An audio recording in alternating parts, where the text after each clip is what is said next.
Hey guys, welcome back to The Glow Show. I'm Giovanna Alexandra. Like most things in LA, you can't judge a book by its cover. Autumn Adele is a model, an actress, and has a career in biotech. And underneath it all lies a much deeper story, one of substance abuse and mental illness that dates far back into her childhood. Thankfully, though, she's found strength from her weaknesses and now is a mental health advocate. Thank you, Gio. I am so happy to talk about mental health. It's something that we've seen a lot more in media, but we definitely need to continue to talk about it. It's a very complicated subject, and so I'm here to do it. And I'm so happy to have you here today. So I'm gonna just jump into my first question. What is some advice that you would give to anyone who is having some sort of suicidal thoughts or feelings of depression, especially during this pandemic? First of all, I think that it's important to know the difference between sadness and depression. Depression, people experience it very, differently, but there are some common signs.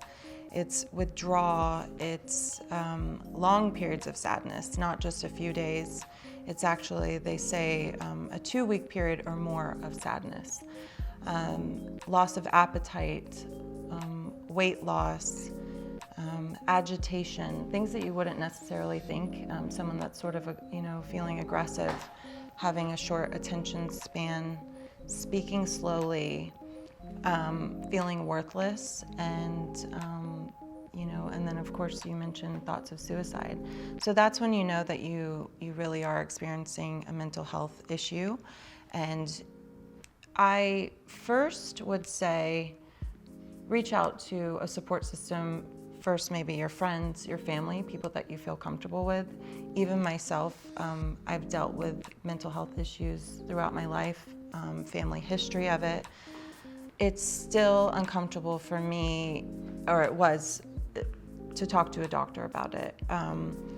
I finally did speak to a doctor, and at that point you can discuss therapy and even, medications. A lot of doctors try to throw medications at you, and so I have my opinions about that, but. Yeah. So what signs should people and loved ones around them be looking for when they fear struggling to cope or doubting life itself? And what are some steps and resources available for them? So like I mentioned, the resources available are therapy. You can see a doctor, some more natural approaches, meditation, yoga, even floating in a saltwater tank.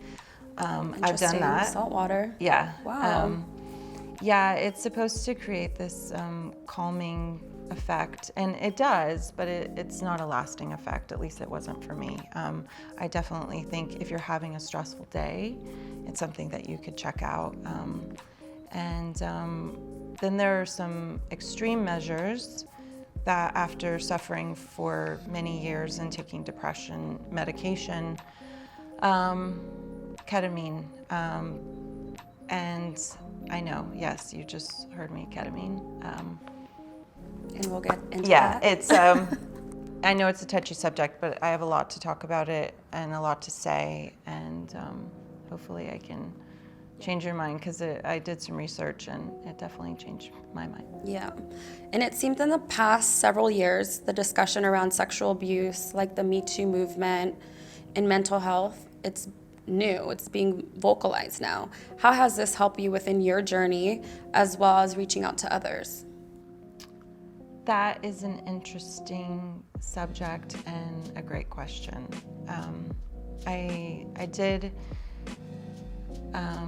I felt comfort in the Me Too movement because I could relate to it, but I actually just wrote in my book recently about how, despite the fact that I knew that I should come forward, I didn't feel that with my mental health I could handle the bullying or the accusations. So I kind of met in the middle by accepting it and realizing that it wasn't my fault. Yeah. And then speaking to my therapist about it, and then now confessing certain things in my book, but not outing the actual offender, or offenders. And I think that a lot of women and men take that route because, as you've seen, that even though they're trying to create this safe place for people to express what's happened to them or come forward, there's a lot of backlash. And I think that,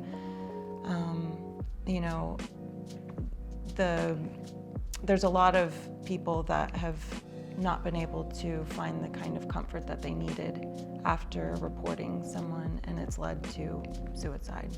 Yeah. So it's a very difficult and tricky situation. So there's a lot of work to be done. Yeah.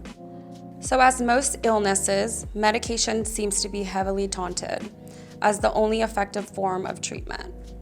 In your experience, how effective or ineffective has this been? And are there other treatment plans out there for people to go the natural way, or? Okay, so obviously I jumped the gun when I answer my questions, because I can talk about mental health all day long. To answer your question, I have tried so many different things. I did not want to take medication. I was one of those people. I like to use natural approaches, and although a lot of my family members were taking antidepressants, I looked at it as a weakness, and I didn't want to rely on a medication to give me a happy life, or even just allow me to live. I thought, well, I must be a failure as a person if I can't live without medication. And some doctors explained it to me like, okay, well, Autumn, if you had a heart condition, wouldn't you take medication? And so as I continued to experience more depression as I got older, and a lot of it was due to PTSD, different tragic events that happened in my life, it just started piling up on me, and I could no longer use those more natural resources to fight my depression. And so I did turn to medication, and it helped. It took me several different kinds of medication. I finally found one that seemed to make a difference, but once again, I found myself just existing and not being happy. Yeah. And then through, a few more years, it was breakups and just traumas that were happening. My sister is a recovering addict, and so there's so many layers To the story. and I got to the point after a breakup where I didn't want to live anymore. And the only reason I chose to live was for my family, because I'm a crier. And I was hoping, I brought my tissues, don't worry. I'm a survivor of a family suicide. And so I see how that can really tear a family apart. And so I knew I could never do that to my family. And so I actually called my mom a couple times asking for, it's in the book, but I'll share, because I think it's important that people know that I'm not just someone that has a surface kind of experience with mental health issues and depression. I asked my mother if I could just take some pills and just go to sleep, because I just didn't want to do it anymore. And of course she said no. And you have that support. And mom is always right. Yeah. I think that, so I said I was thinking about electroshock therapy. That's how desperate I was. And she said, give me some time. I want to look into some other options. And she came back to me about an article that she saw in Science Mag about ketamine infusions that were helping with treatment-resistant depression. And there's an interesting story behind that, but I had actually heard about it and dismissed hallucinogens as an option for me, because I thought, I'm a normal person, and that wasn't going to work for me. But at that point in my life, this was 2 years ago, I just couldn't go on the way that I was. And so, yeah, there are lots of options, and some of them are more extreme than others. So with the ketamine infusion, can you describe exactly what happens in this treatment? No, but no? yes. Okay. I tried in my book. Okay. You know, it's interesting because I did have some substance abuse issues when I was in my 20s, and it had a lot to do with trying to suppress this pain that I had from abandonment, from suicide, losing my home to a fire. I just was really in a bad place, and so I had tried ketamine. I did cocaine. I I drank a lot of alcohol, and so as I, entered into my late 20s and 30s, I was very against any kind of substance abuse. And so when I heard about the ketamine infusions, I thought, Special K, horse tranquilizers? I don't think so. But as I did the research, they said that it's not what happens in the chair, it's what happens after, over the course of a few weeks, and it repairs the receptors in your brain. And that helps you get out of those looping thoughts of, I'm always going to be alone, which was mine, and that everyone will always leave me. Luckily, I don't have those thoughts anymore. That's amazing. Yeah. But the treatment itself, it's pretty nerve-wracking. The first time I went, and of course I was cleared through my psychiatrist. They asked me a series of health questions, and they knew that I was desperate, so they got me in the next day. It's an hour-long IV infusion. They put heart monitors on to make sure that I was healthy. They observed me through a window, which that's interesting. I don't think it's like when you think, if you've ever done any kind of drugs, you're like, I don't particularly want someone watching you through a mirror go through for an hour. And so there's some really interesting things that I wrote about in my book that embarrassing, but so the first time, I will say, was everything that you would dream about. It was, really? Yeah, it was the most euphoric experience I've ever had in my life. Everything was pink and beautiful, and I thought, oh my gosh, I even felt better instantly after. Wow. Which was incredible. And so I thought, well, everybody's gonna wanna do do this. So I went home and felt hope for the first time. And it's like, I have videos of myself. It makes me, I wanted to document it because I was like, wow, I had never had hope that I could be a normal person. And that's what I always wanted to be, just a normal person. And the next day, I was excited to go to my treatment because it was 3 days in a row. They want you to do consecutively 6 treatments within a 2-week period. Okay. But because I was traveling home for the holidays, I chose to do a different protocol that I had researched. I do a lot of research. And I did 3 days back to back. Okay. And the second day, like I said, I was very optimistic and I had such a great experience.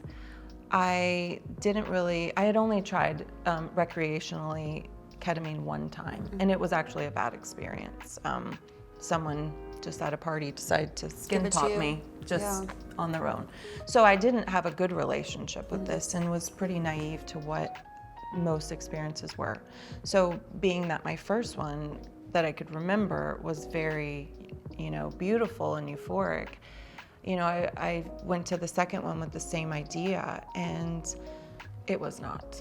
It was the most black, dark, haunting experience. I actually thought that I was in a limbo state, and I thought that I was a vegetable, and that, sitting in the chair, and that oh my goodness, they were going to pull the plug on me, that I was gone, and I'm in myself no, I'm here. So I left there I'd come to crying, wanting my boyfriend at the time, which we were on a break, which was what was causing the severe, kind of suicidal thoughts. And I did not want to have the next infusion the next day. They said, of course, it's not what happens in the chair, it's what happens after. And so they said, you really need to do it. And these treatments are not cheap, by the way. They are not covered by insurance. And Not covered, guys. costs, I've spent thousands and thousands of dollars, but I would do it again. Oh, really? Yeah, I would. It's one of the, so each one is around $900 a piece. Wow. And so I ended up doing the third one. I was crying. They had to give me Ativan as a sedative to calm me down. That one wasn't memorable. It was just sort of bearable. I got through it, and I just said, okay, I just want to be done with this. Yeah. And so about a week later, I still wasn't in contact with my boyfriend, ex, whatever he was, and I started having hope for the first time. I was like, wait a second, if we're not meant to be, I'll be fine. And that voice started to go away. And so that was when I knew that treatment was going to work for me. So to answer your question, it's complicated. It's an IV, it's an hour-long process. You can't control what's gonna happen. But for me, that treatment was a lifesaver. And I have recently found out that it only works for 70% of people. Oh, wow. So I'm one of the lucky ones. But I'm happy that helped. thank you, yeah. I'm really happy that it helped. So you have a book coming out, and it's called Pretty Depressed. I'm so excited for you and cannot wait to read it. And I know it's launching in the fall. Okay, Do you so feel COVID? One word, COVID. Do you feel like it was cathartic writing it? Did it bring back painful memories? Both. It was definitely cathartic to read it, or to write it, and to read it, because as I read back, I see all the things that I've been through and how strong I am, and that my story will hopefully change people's lives. And but I did have to write about things like sexual abuse, and sexual assaults in the workplace, or my aunt's suicide, losing my home a few months after my aunt's suicide, abandonment from my father at 14, and then personal things that have happened to me, and fighting for my life, And so all of that is painful. And definitely, there were times when my therapist said, you need to take a break. This is too much for you. And so but even in that, I've learned, and what Pretty Depressed is a mental health roadmap. Yeah. It is not your typical self-help book, because if you've read self-help books, some of them are written by doctors that maybe have never experienced mental any kind health of depression, issue, anxiety. And so they're writing from a very scientific point of view. And to apply that when you're in a space where maybe you can't even get up and brush your teeth that day, that's probably being a little overly optimistic. The other ones are sometimes very dark, and yes, they can be comforting because you can sort of commiserate and you feel like you can relate to them, but they don't inspire you to get better. So there's either the relatable ones that sort of keep you in that space, or there's the ones that are saying, you can heal your depression, just get up and do this, and like a motivational speaker type sort. Or if you want to be happy, you can be happy. Yeah. That's the worst, because that's when the guilt of even for myself, I have a very beautiful life. I worked really hard for it, but I couldn't appreciate it. And so Pretty Depressed came along when the ketamine came up because I thought, wow, I dismissed it the first time I heard about it. A rock star told me about it, and really a real rock star. And I thought, yeah, right, that's not for me. And then the fact that it ended up being the thing that saved my life, I thought, okay, I have to write about this. And then going through all these things and recognizing that I had the opportunity to create the roadmap for other people and they could do it themselves. It's sort of a eat, pray, love meets Sex in the City meets self-help. So if that gives you an idea about what Pretty Depressed is. I cannot wait to read it. I'm going to leave with her copy today. So I was going to say, I'm getting to that. So I'm submitting to literary agents right now. I really believe in this book, and so I am going to be going to the top. And it's interesting for me. I've always been very insecure about myself and about my endeavors. I sort of am the cheerleader for everybody else, and so this is the first time you're cheering for yourself. And cheering for myself. And it's about loving yourself, and that's probably the hardest thing. I've heard so many people say, what does it mean to love yourself? And I think I figured it out. I recently just ended a very toxic relationship that I thought this person, and still do, think that this person is my soulmate. But I loved myself enough to walk away from something that was keeping me sick. And the last chapter is pretty happy, and it's about maybe not getting your fairy tale, but creating fairy tale moments and just having a more realistic approach to life and just being happy with the person that you are and loving yourself and wanting the best for yourself. So what do you think your readers are going to gain or learn from this book and your experience with everything? So when you're writing a book, and at first it was sort of just, I felt an obligation to share my story because I wanted to save the world. I'm an empath. I want to save everybody. But then it began to have a deeper meaning. I didn't just want it to be people that were experiencing depression. I wanted it to, first of all, depression can be, people that are depressed can be funny and have funny things and have a great life. They can express it in happiness too without anyone knowing. There's so many different things.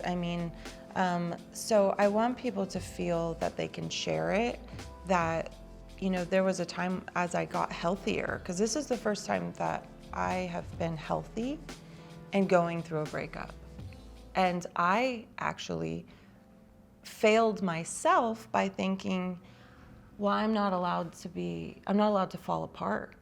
And so I kept telling myself oh no, I'm healthy now, I can't fall apart. And what I figured out is that it's okay to really feel your emotions, and when something is sad, you can cry about it. Yeah. When you're upset about something, you can express it, and it's a way of finding the right ways to express it, and then always having that roadmap in the back of your mind to know how to stay on track. Because now I'm so careful to watch for those signs that I mentioned in the beginning. Yeah. I have a few of them now. When I've probably dropped 10 pounds, but I make myself eat. I do cry a lot, but there are days when I'm not crying and I see hope. So I'm keeping track of, okay, for 2 weeks, what's going on with me? I'm using all of my resources. I'm still taking my medication. If I need a booster for ketamine, I know it's there. But I think I'm good with that, because I do recognize that I've quieted the voices, I have healed the past, PTSD, and I think that was what was, triggering that depression. So hopefully they will find my roadmap and create their own or use mine, or even say their family member. They'll know how to navigate it better for them. Or just to make people realize that a lot of us share the same type of stories. I know that I'm not unique, and so that's why this book is important. There are so many of us that have gone through traumas, especially right now. It's like the COVID, the civil rights movement. There are so many people that are experiencing different types of traumas right now. And more than ever, we need to be expressing ourselves, but knowing where to find the resources to stay healthy. And I agree. And that's all for today. I would like to thank my guest, Autumn Adele. I'm Giovanna Alexandra. Until next time on The Glow Show, stay safe, stay supportive. One love.